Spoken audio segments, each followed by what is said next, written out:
Vieron que recién hablábamos de este tema, ¿no? De que estamos mucho en la cabeza y poco en el sentir, ¿no? Entonces, ¿qué pasa? Cuando yo estoy en la cabeza, este estar en la cabeza se llama pensamiento lineal, ¿no? Entonces, estoy en una línea, siempre estoy como atrapado en un tiempo, ¿no? Pienso esto y después pasa esto, ¿no? O pienso tal cosa para hacer tal cosa, ¿no? Que me va a llevar a tal acción. Entonces, aunque yo no tomo conciencia porque es algo que sucede continuamente, todo nuestro cuerpo y todo, en todos nosotros, mientras hacemos esta actividad, estamos como constreñidos, ¿no? Como contraídos, ¿sí? Es un pensamiento, mm, como podríamos decir, fijo, concreto, cerrado, como que pienso así y hago así. Pum, pum, pum, pum, pum, pum. O sea, eso se llama pensamiento lineal. Ese es el que tenemos la mayoría de todos los seres humanos porque aquí nos manejamos así todos porque es lo natural para nosotros. Lo natural que no es lo natural, pero para nosotros lo natural.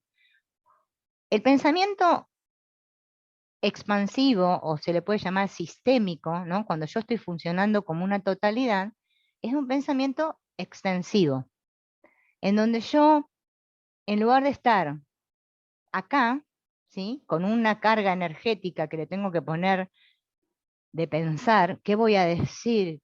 ¿Qué voy a hacer? ¿No? No solo cuando yo hago cosas yo por mí mismo, sino cuando me relaciono con otros también, que les dije recién que me mantienen esa cosa contraída, no me deja ser yo mismo, ¿sí? Cuando yo soy yo mismo, trabajo de forma sistémica. Y como nosotros, a pesar de que nosotros no lo podemos ver esto, pero nosotros sí somos, ¿vieron ese dibujito del yin y el yang que tiene esto de lo femenino y lo masculino? Nuestra energía, ¿sí? En masculina y femenina tiene que estar integrada.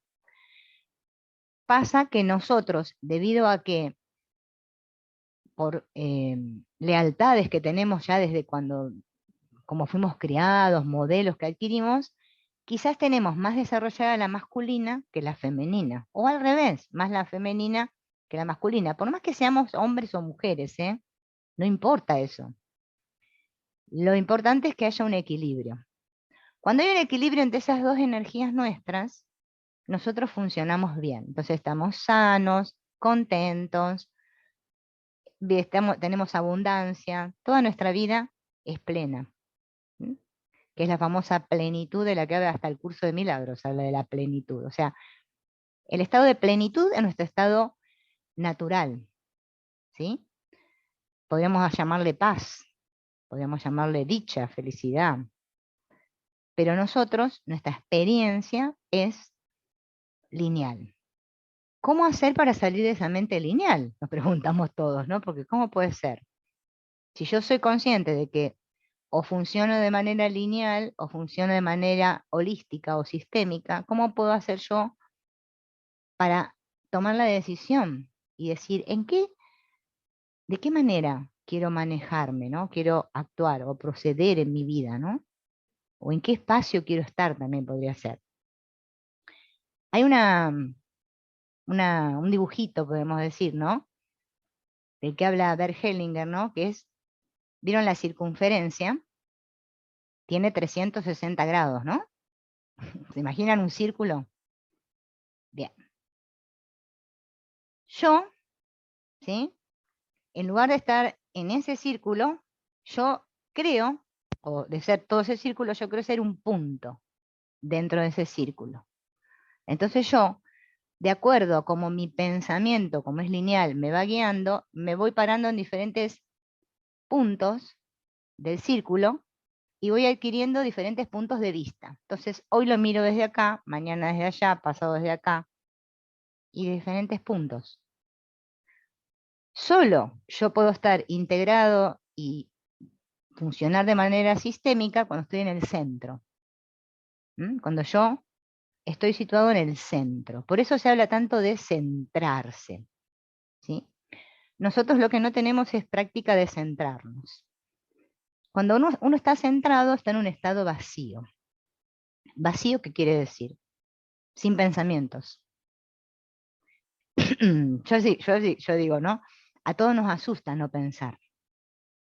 Fíjense en, por ejemplo, vamos a hacer un ejemplo clásico de acá del mundo, una enfermedad como el Alzheimer, ¿no? Todos le tenemos miedo a esa enfermedad, ¿o no? Porque esa enfermedad la asociamos con que pierdo mi memoria, no sé quién soy y me siento perdido. Fíjense en que el estado de vacío y centramiento a nosotros nos asusta. ¿Sí o no? ¿Les asusta a ustedes o no? Nos provoca como un, ay, pero, ¿no? Como una, me siento como en la nada. Bueno, ese es el estado real nuestro. Ese es el que no vivimos casi nunca. Nosotros vivimos siempre en el otro, en el de estar por los puntos de esa circunferencia. Entonces, claro, nunca soy yo. Cuando me centro, sí. Por eso es tan importante aprender a centrarse, que es lo que hoy vamos a comenzar a hacer, aprender a cómo estar en ese centro vacío. Porque de la única manera en que yo puedo tener mis mejores ideas, estar en un estado creativo, que todo fluya hacia mí, ¿sí? Eh, y estar en esa presencia continua de paz, la única manera es aprender a estar centrados. Ejercicios para estar centrados hay montones por ahí fuera, ¿sí? Nosotros vamos a trabajar de una manera más que nada sistémica, que es sencilla, porque eh, hay muchos ejercicios de centramiento, pero es como que nos pueden llevar a como que nos vamos a perder en la nada. Estos ejercicios que vamos a hacer hoy son sencillos y vamos a tener que primero aprender a centrarnos para poder tener esa experiencia de vacío. Cuando tengamos esa experiencia de vacío, vamos a poder después hacer otros ejercicios porque lo vamos a hacer desde ese centro, que no es lo mismo que yo ahora les tiro un ejercicio y les diga, bueno, vamos a hacer esto, porque lo vamos a hacer desde el ego, desde el personaje, y no vamos a sentir nada. Vamos a pensar, vamos a estar pensando todo el tiempo, ¿sí? A ver cómo lo hago, cómo me paro, cómo me pongo.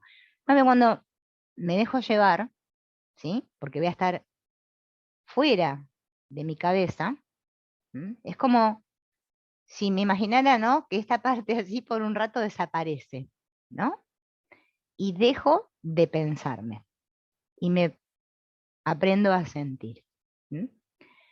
Nosotros tenemos una energía psíquica interna que debido, ¿sí?, a que nosotros estamos tan identificados con nuestro cuerpo, la sentimos a través del cuerpo. Todo lo sentimos en el cuerpo. Entonces, nuestro cuerpo, que parece, ¿no? Porque yo me toco el cuerpo, ustedes se tocan, parece materia, ¿no? Lo tocamos así, ¿no? Tiene guardada, podemos decir en sus células, podemos decir en el ADN, ¿no?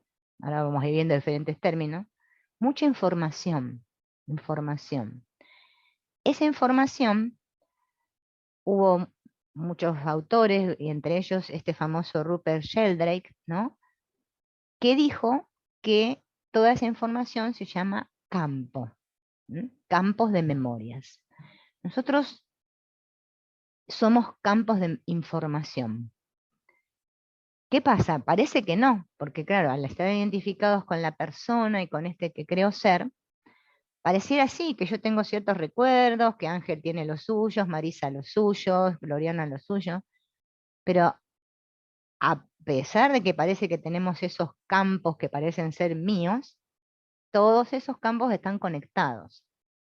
Todos. No solo a nivel acá, como estamos ahora nosotros cinco, a nivel mundo, todos. O sea, todas las especies tienen memoria. Estos contenidos, podríamos decir, ¿no? Mecanismos que son inconscientes. Por eso a nosotros nos hablan de esto y bueno, nos resuena, pero decimos, pero ¿y cómo es esto? Yo no lo puedo ver, esto de las memorias del campo, ¿dónde está? ¿No?